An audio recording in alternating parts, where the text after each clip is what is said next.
Hello and welcome to Blackboard Collaborate for curriculum developers. Today we would like to share with you information about how you could bring your online distance learning curriculum to life by integrating tech media, specifically Blackboard Collaborate, into your Blackboard courses. Blackboard Collaborate can be used to enhance instruction by offering a way to bring audiovisual and interactive elements to your lectures in the form of shared whiteboard spaces, instant messaging, and real-time polling and quizzing.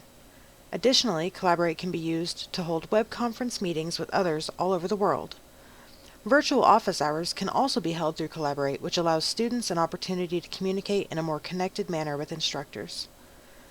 Our lesson includes 4 sections: a needs assessment, which tells us more about which media technologies students are using and which they'd like to see more of, a set of learning objectives that outline the targeted learning outcomes of this lesson, a training activity to help participants become familiar with Blackboard Collaborate, and an evaluation plan by which to measure success and identify areas of this lesson which could stand to be improved. Let's get started. Our group conducted a survey which included 34 college-level online distance learners who have studied all over the world. The survey participants had all taken at least one online course which included the use of Blackboard learning technology products. Almost 1/3 of students surveyed had taken more than 10 courses that used Blackboard. What could the survey results tell us about the needs of online distance learners? Let's have a closer look at the data. Around half of our survey participants had taken a class which required the use of both webcam and microphone, with 35% of participants reporting that they had used Blackboard Collaborate for a course. Of the learning technologies available, students had most frequently used video content and interactive video lectures. Many of you are familiar with the popularity and success of video tutorials that can be found at sites such as YouTube and Khan Academy. It likely comes as no surprise that out of the technologies listed here on this slide, students reported that they would like even more access to video content and interactive video lectures than they already have. Out of 34 students surveyed, none said they felt like they did not learn as much from online distance learning as they could have from a course taken on campus. While this is good, 72% of responding students said they felt that they were more connected to others participating in courses taken on campus, and 53% said they could learn more easily if they felt more connected to others participating in the online courses. Could Blackboard Collaborate fill some of the gaps between students and optimal learning? Let's carry on and figure out how we could begin to integrate more of the features that help students learn into our instructional design. Next, we will discuss our learning objectives. Our learning objectives are designed with the bottom 4 level of Bloom's taxonomy in mind. Let's hop to it and learn more about why we should consider using Blackboard Collaborate and how we can get started with it. Our needs assessment helped us to identify disparities in communication between instructors and learners. By facilitating communication between students and between students and the instructor, students may be able to feel a greater connection to the work they are doing in your class. This could lead to increased learning, which is a benefit for both students and instructor. In the training activity section which follows, we will explain how to operate some of the tools in Collaborate.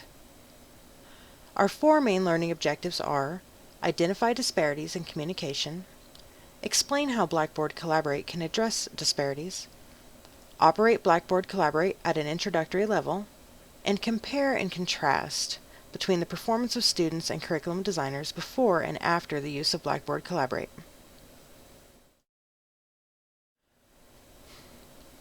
Our training activity for this lesson involves signing up for a free 30-day trial of Collaborate and using it to learn more about its features. Feel free to pause this video as needed during the setup steps and tutorial. You will benefit the most from this training session if you try the instructions provided on your own. This training activity is a quick start guide to getting started with Collaborate.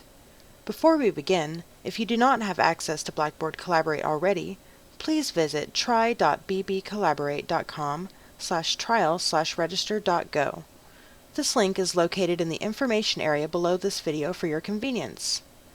After you've gone through the trial setup, you will receive an email from Blackboard with a link that brings you to the Collaborate session download. Go ahead and hit the button to download the session. After downloading the session file, click to run it. If you do not see the downloaded file in your web browser window, search your computer for a file named meeting.collab or something similar and run it. The next slide contains a tutorial on the basic features of Blackboard Collaborate. After the Collaborate meeting room loads, you will see a welcome screen. This is where our training activity begins. It will be easiest for you to follow along if you arrive at the welcome screen before allowing the tutorial to continue playing. Now it's time to get hands-on. Alright, at this point you should have arrived at your welcome screen. I've accidentally deleted mine, but it's got purple lettering and it includes a bunch of links to some resources that you may want to familiarize yourself with before we move forward. Once you've looked at the links and you're ready to import your PowerPoint that you want to share with your class, go ahead and go up here to the top right and hit Load Content, and then navigate to the PowerPoint that you would like to import. And before we hit open, go ahead and make sure that PowerPoint is closed because the Blackboard Collaborate application is going to automatically open PowerPoint when it's importing your file. So we're going to hit Open, Import Presentation with PowerPoint, Load. Okay, and here it is, automatically opening PowerPoint to extract our slides.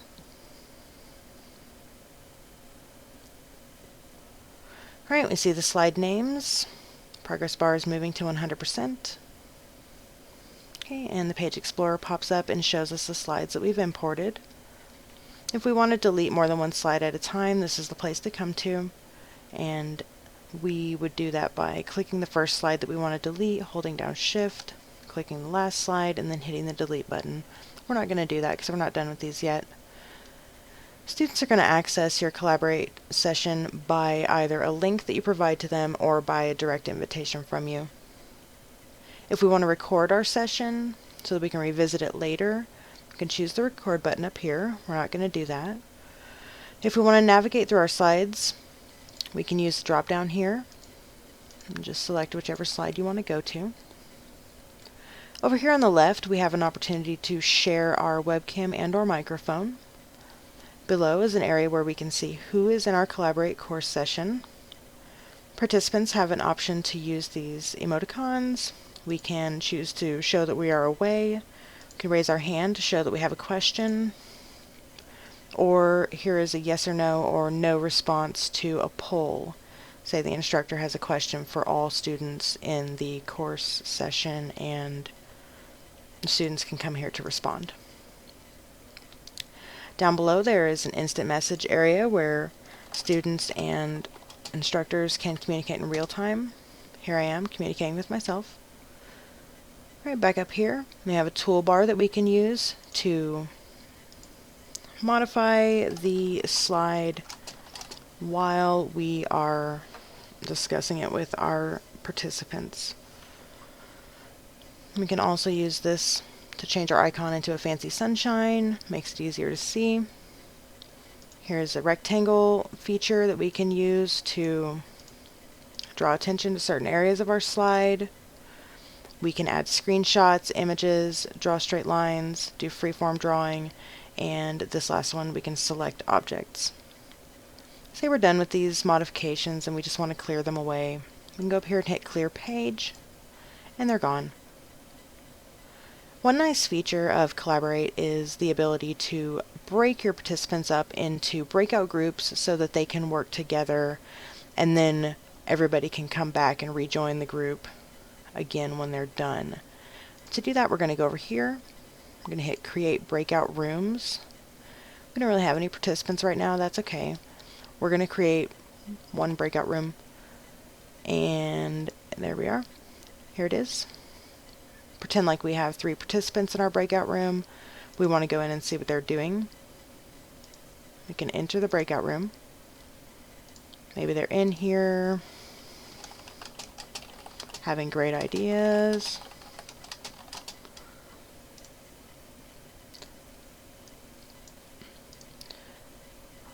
Whenever the breakout room is still going on, it's possible to take your students' great ideas and add them to the main room so that whenever everybody rejoins, everybody can see what they are, and we can discuss the ideas that we all got whenever we were in our breakout groups. If you want to send an announcement to let everyone know that time's almost up, we can do that. I send it to all the rooms. There's only one. Time is almost up, everyone. Alright, so we've added their content to our main room. We want to see that later. Time is almost up. We're going to close their breakout room. Here we are, return to the main room. Say we want to share their content. We can just go back over here and we can have their content visible in the main room. So that's a handy feature. Another handy feature is the ability to create quizzes that you can use with your students during the course. I'm going to go up here to Window, Show Quiz Manager, hit the button with the star, New Quiz, Quiz 1. Alright, and we want to add a question.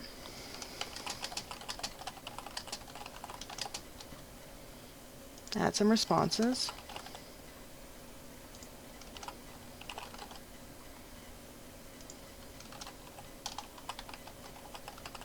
And we want to indicate which is the correct response before saving. Okay, here's our quiz. We can go back in here and see our quiz. It's fantastic. We can create our quiz with as many questions as we feel like, and we can use it throughout our Collaborate session and have students respond to it while the session is going on. That way it kind of snags their attention a little more firmly. Alright, now we've seen a little bit about the awesome features that Collaborate has to offer. We hope you're feeling motivated, creative, and ready to find out more about using it. Let's move on to the evaluation plan. How can we be sure that using Collaborate is going to be that much better for the student learning experience than the way we've always done it? We have developed a 4-step evaluation plan based on the Kirkpatrick model of training evaluation, which assesses the success or failure of this training course from multiple perspectives. Level 1 is a 10-question survey which evaluates the instructor's attitudes towards the content of this presentation and the style of the presentation offered in the course segment you are viewing today. This evaluation is intended to gauge learners' reaction to this presentation. Level 2 is an 8-question test designed to assess learning which will be given to participants in this course before and after the course. This test will give us insight into whether or not our learning objectives were achieved and indicate any gaps that we could address with future course segments. Level 3 is an evaluation which will be completed by your supervisor regarding any changes in your performance which may or may not result after attending this course. The performance assessment is based on changes in your initiative, attitude, knowledge, and your application of knowledge gained from this course. Level 4 is a brief 5-question survey created for your students to take upon the completion of a course taken with you which utilized Collaborate. This survey is designed to gauge students' attitude towards Collaborate as used in your course. Level 1 is a 10-question survey which evaluates the instructor's attitudes towards the content of this presentation and the style of the presentation offered in the course segment you are viewing today. This evaluation is intended to gauge learners' reaction to this presentation. Level 2 is an 8-question test designed to assess learning which will be given to participants in this course before and after the course. This test will give us insight into whether or not our learning objectives were achieved and indicate any gaps that we could address with future course segments. Level 3 is an evaluation which will be completed by your supervisor regarding any changes in your performance which may or may not result after attending this course. The performance assessment is based on changes in your initiative, attitude, knowledge, and your application of knowledge gained from this course. Level 4 is a brief 5-question survey created for your students to take upon the completion of a course taken with you which utilized Collaborate. This concludes our course segment on Blackboard Collaborate. Thank you very much for joining us today to learn more about Collaborate and how it could help you bring your distance learning curriculum to life. We hope you enjoyed the lecture and are now inspired to begin integrating this fantastic technology into future courses.